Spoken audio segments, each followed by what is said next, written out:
చూడండి ఫ్రెండ్స్, ఇందాక వాన లేదు, ఇప్పుడు మళ్ళీ వాన స్టార్ట్ అయింది ఎక్కువ స్పీడ్గా. పొద్దు నుంచి పడుతూనే ఉంది, కొంచెం జాగ్రత్తగా ఉండండి, ఇంట్లోనే ఉండండి, ఎక్కడికి పోకండి. బుగ్గొంక గేట్లు ఎత్తినారంట, రెండు గేట్లు ఎత్తినారంట. ఈ విధంగా పోతున్నాయి నీళ్ళు.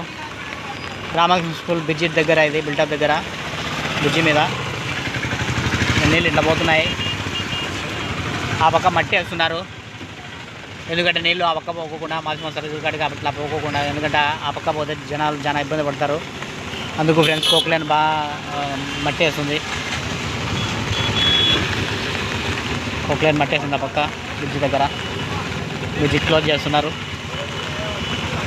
బాగా చేస్తున్నారు. జనాలు చాలా ఇబ్బంది పడుతున్నారు. ఈ 2 రోజులు చాలా జాగ్రత్తగా ఉండండి, ఎందుకంటే వర్షాలంగా ఉన్నాయంట, ఇంకా 2-3 రోజులు వానలు ఉన్నాయంట. చూడండి ఫ్రెండ్స్, జనాలు చాలా ఇబ్బంది పడుతున్నారు. ఈ వీడియో మీకు నచ్చినట్టయితే షేర్ చేయండి, నన్ను ఎంకరేజ్ చేయండి, ఇంకా మంచి మంచి వీడియోలు చూస్తా. Okay friends, subscribe, please subscribe, share, like.